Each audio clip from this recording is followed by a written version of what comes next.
pensaría Jesús del mundo moderno? ¿Apoyaría a algún partido político?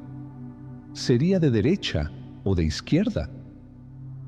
Para responder estas preguntas, primero debemos entender cómo se relacionó Jesús con el poder político en su tiempo. ¿Sabías que Jesús vivió en una sociedad políticamente polarizada bajo ocupación militar? En este primer episodio de la serie documental, exploraremos a fondo el contexto político, social y religioso en el que vivió Jesús de Nazaret. ¿Era apolítico? ¿Revolucionario? ¿Cómo actuaba frente al poder? Descubre las claves históricas para entender por qué su mensaje fue considerado tan peligroso que lo llevó a la cruz. Bienvenidos al primer episodio de esta serie documental. ¿Apoyaría a Jesús algún partido político hoy? En tiempos de Jesús de Nazaret, hace más de 2000 años, la región de Judea estaba bajo ocupación del Imperio Romano. Los romanos dominaban políticamente, imponían impuestos, designaban gobernadores y reprimían rebeliones. La figura más prominente en la administración de Judea era el gobernador Poncio Pilato, conocido por su papel en el juicio y crucifixión de Jesús. Pero además de Roma, en Judea existía una intrincada red de grupos religiosos y políticos judíos. Los fariseos defendían una estricta observancia de la ley religiosa, la Torá, y creían en la resurrección. Los saduceos pertenecían a la élite sacerdotal, colaboraban con Roma y no creían en la resurrección. Los celotes eran revolucionarios nacionalistas que promovían la violencia contra Roma. Los esenios, una secta aislada, retirada del sistema político, más espiritual y ascética. Es decir, Jesús vivió en una época políticamente muy polarizada. ¿Te suena familiar? Muchos afirman que Jesús fue completamente apolítico, un líder espiritual que evitó involucrarse en política. Pero esta afirmación merece un análisis más profundo. Aunque Jesús no tomó partido explícitamente por ningún grupo político de su época, sus palabras y acciones tenían implicaciones políticas muy claras. Veamos algunos ejemplos. Dad al César lo que es del César y a Dios lo que es de Dios. Evangelio según Mateo. Esta frase, dicha cuando intentaban atraparlo preguntándole sobre los impuestos, no es una evasión simple. Es una declaración profunda sobre la separación de la autoridad terrenal y la divina. La expulsión de los mercaderes del templo. Este acto fue una confrontación directa contra la corrupción religiosa y económica en el corazón de la vida judía. Fue un acto público de denuncia que tuvo consecuencias políticas inmediatas. Su mensaje sobre el reino de Dios. Jesús hablaba de un reino que no era de este mundo, pero usaba un lenguaje con claras connotaciones políticas. En un mundo donde el reino era sinónimo de poder imperial, proclamar otro reino era peligroso. Jesús no se rodeó de los poderosos ni de los religiosos ortodoxos. Sus seguidores eran pescadores, campesinos, mujeres, cobradores de impuestos, incluso un celote, Simón, y un publicano al servicio de Roma, Mateo. Este detalle no es menor. Jesús unió en su círculo más cercano a personas de ideologías opuestas. Eso revela que su proyecto no era partidista, pero sí profundamente transformador del orden establecido. Él predicaba un mensaje de amor al prójimo, justicia social, perdón, humildad y resistencia al mal sin violencia. Esto lo colocaba en confrontación directa tanto con Roma como con las autoridades religiosas judías. ¿Por qué mataron a Jesús? Si hubiese sido solo un predicador espiritual, probablemente no habría terminado en una cruz. forma de ejecución reservada para rebeldes contra el poder romano. Las autoridades religiosas lo acusaron de blasfemia, pero lo entregaron a Roma bajo la acusación de proclamarse rey, un título cargado de amenaza política. Poncio Pilato, pese a no encontrar culpa en él, lo mandó ejecutar para evitar disturbios. Su muerte fue, sin duda, una decisión política. Jesús no apoyó ningún partido político de su tiempo, pero tampoco fue neutral. Se opuso al abuso de poder, a la corrupción religiosa y política, y propuso una visión radicalmente nueva de comunidad humana basada en el amor y la justicia. En su época, no habría entrado en una asamblea ni votado, pero su mensaje era profundamente subversivo. En este primer episodio vimos que Jesús no fue indiferente ante el poder. Su vida y enseñanzas desafiaron tanto a Roma como a las autoridades religiosas de su pueblo. Pero, ¿cómo se traduce eso al mundo de hoy? ¿Qué pasaría si Jesús caminara por nuestras calles y viera nuestros partidos políticos, campañas electorales y debates ideológicos? En el próximo episodio exploraremos cómo los valores que enseñó Jesús se relacionan con las ideologías políticas actuales. ¿Hay algún partido hoy que encarne su mensaje? En el episodio anterior, vimos que Jesús no fue un líder político, pero tampoco fue neutral. Se enfrentó al poder injusto y proclamó un reino basado en la justicia, la misericordia y el amor al prójimo. Hoy nos preguntamos, si Jesús viviera en el siglo XXI, ¿se identificaría con la izquierda, la derecha o el centro político? Antes de ubicar a Jesús, debemos entender el terreno actual. Las ideologías políticas contemporáneas, si bien varían según país y cultura, suelen dividirse en tres grandes bloques. Izquierda enfatiza la igualdad social, los derechos colectivos, la justicia redistributiva, el papel del Estado para proteger a los vulnerables y reducir desigualdades. Derecha resalta la libertad individual, la iniciativa privada, la tradición, el orden, la familia como núcleo de la sociedad y a menudo una visión conservadora de la moral. Centro intenta equilibrar elementos de ambos lados, promoviendo pragmatismo, acuerdos y gobernabilidad estable. Dentro de estos bloques hay matices: socialdemocracia, neoliberalismo, populismo, progresismo, nacionalismo, entre otros. Pero la gran pregunta es, ¿en qué punto del espectro encajaría el mensaje de Jesús? Muchos han vinculado a Jesús con ideales de izquierda. Veamos por qué. Predicó el cuidado de los pobres. Bienaventurados los pobres, porque de ellos es el reino de los cielos. Cuestionó la riqueza acumulada. Es más fácil que un camello pase por el ojo de una aguja que un rico entre al reino de Dios. Habló de compartir. Multiplicó el pan, no para él, sino para la multitud. Rechazó el egoísmo. El que quiera ser el primero, que sea el servidor de todos.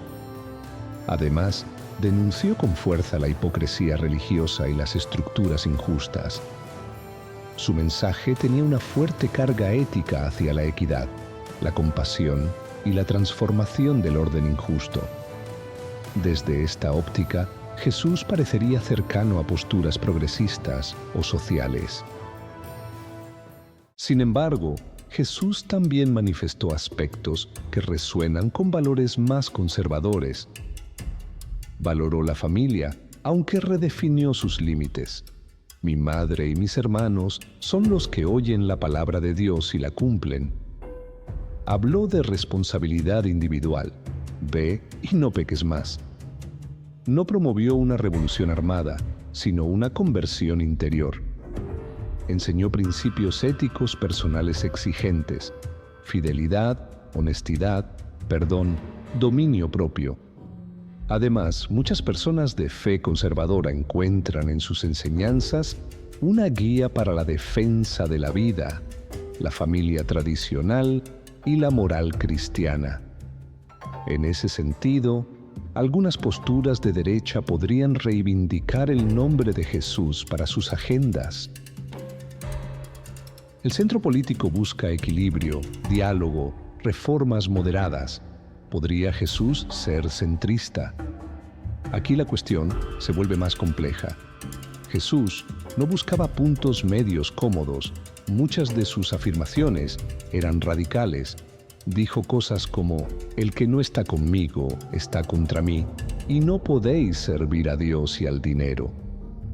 No suavizaba sus posturas para agradar a todos. Jesús no fue moderado en el sentido político.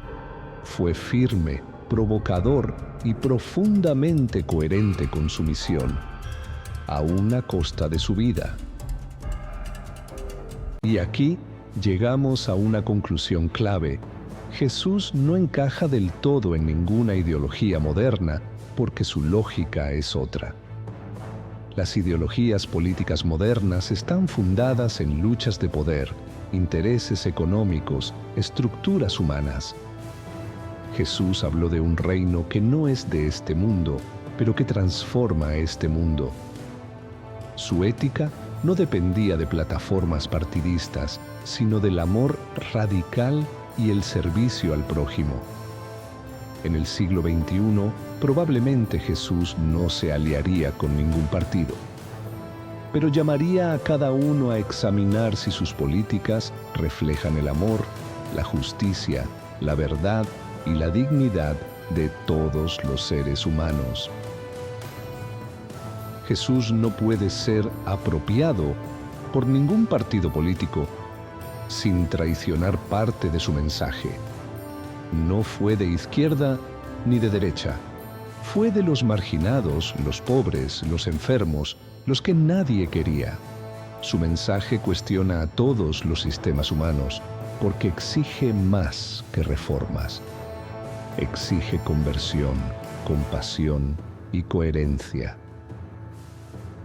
En este episodio, vimos cómo Jesús desafía nuestras categorías políticas.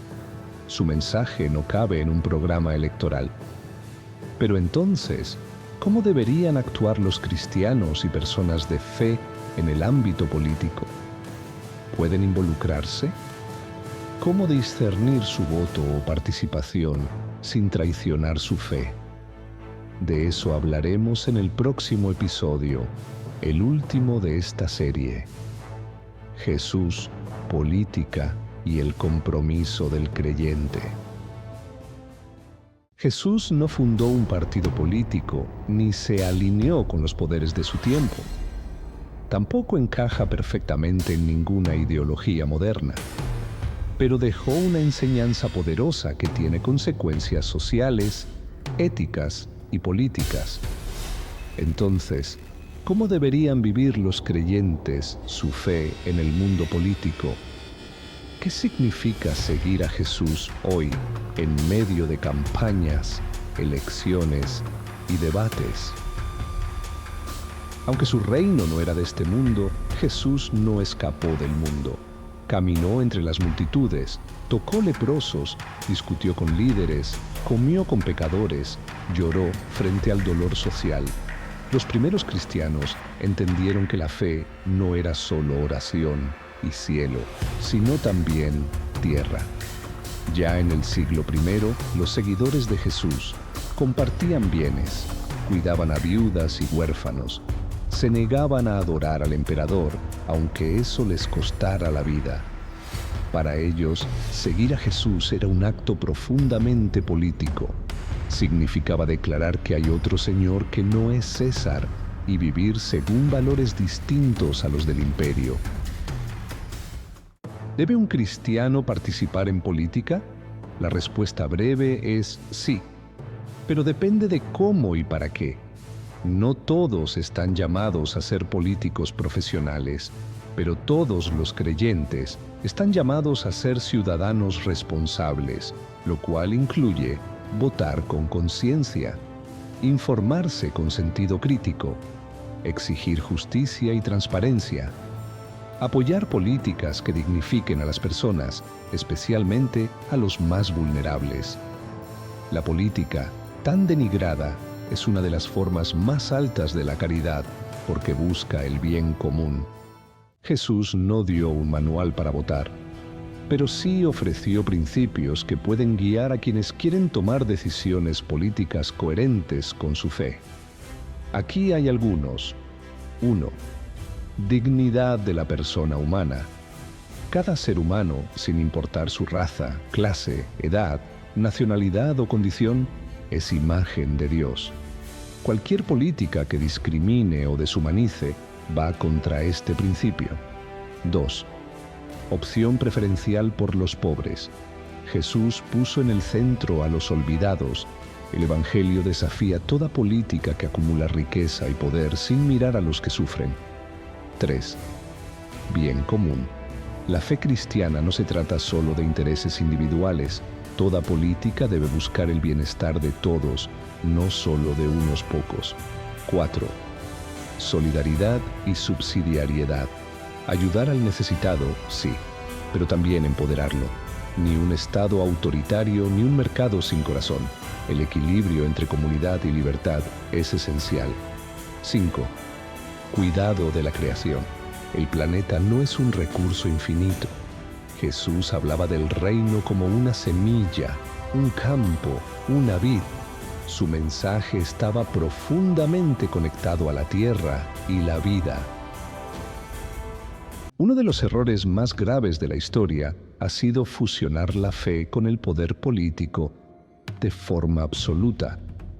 Las cruzadas, las inquisiciones, los regímenes teocráticos son advertencias claras. Hoy también hay peligros cuando un partido se autoproclama cristiano y excluye a todos los demás. Se usa el nombre de Dios para justificar violencia o discriminación. Se predica que solo hay una manera de votar como cristiano. Jesús nunca forzó la fe. Invitó, propuso, desafió, pero siempre respetó la libertad. Recordemos que él fue víctima del fanatismo político-religioso. Vivir el Evangelio en política no significa tener respuestas para todo, sino comprometerse con lo esencial, escuchar al otro, defender la verdad aunque cueste, servir en vez de dominar, denunciar el abuso, pero también construir puentes. Seguir a Jesús en política es nadar contra la corriente, es negarse a odiar, mentir, manipular o callar frente a la injusticia. Es elegir el camino difícil de la coherencia y la compasión. ¿Jesús apoyaría a algún partido político hoy? Probablemente no. Pero sí apoyaría a toda persona, movimiento o sistema que promueva la dignidad humana, la justicia, la verdad, el amor y la misericordia. Y más importante, Jesús no vino a tomar partido, vino a tomar postura. Él está con los que sufren, con los que perdonan, con los que luchan por un mundo más humano, más justo y más fraterno. ¿Los políticos que dicen ser cristianos siguen realmente el ejemplo de Jesús? Esa es una pregunta importante y profunda, y la respuesta depende mucho del contexto y de cada político en particular. Muchos políticos se identifican como cristianos y en sus discursos hacen referencia a valores cristianos como la compasión, la justicia, la humildad o el servicio al prójimo. Sin embargo, seguir realmente el ejemplo de Jesús implica no solo hablar de esos valores, sino vivirlos con coherencia, priorizar a los más pobres, rechazar la hipocresía, actuar con honestidad no buscar poder personal y estar dispuestos a sacrificarse por los demás. En la práctica, algunos políticos pueden intentar vivir según estos principios, pero muchos otros caen en contradicciones evidentes: corrupción, ambición desmedida, discriminación o falta de empatía. Jesús, según los evangelios, confrontaba con fuerza a los líderes religiosos y políticos de su tiempo por su doble moral y su alejamiento del pueblo, algo que hoy también podría aplicarse a muchos líderes. Entonces, ¿dirías que hay algún político actual que consideras realmente coherente con el ejemplo de Jesús? Gracias por acompañarnos en esta serie. Esperamos que haya despertado preguntas, incomodidades, reflexiones, porque el Evangelio no es una receta cómoda, sino una llamada a transformar el mundo empezando por uno mismo. Jesús no fue político en el sentido moderno, pero su mensaje sigue siendo la base más radical de justicia que el mundo haya escuchado. Ahora que conoces sobre qué pensaría Jesús del mundo moderno, ¿apoyaría a algún partido político? ¿Sería de derecha o de izquierda? ¿Cómo cambiará esto tu vida? ¿Estás dispuesto a aplicar este conocimiento? ¿Estás listo para vivir el verdadero cristianismo, que no es solo una religión, sino transformación? Si realmente quieres demostrar que eres un seguidor de Cristo, que valoras su palabra y quieres difundir este mensaje, entonces actúa ahora. Dale me gusta a este video, compártelo con otros y suscríbete al canal. Al hacer esto, ayudas a expandir el reino de Dios, permitiendo que más personas accedan a la verdad que acabas de aprender. Activa las notificaciones y continúa tu viaje de fe y conocimiento. Juntos podemos difundir este mensaje a los 4 rincones del mundo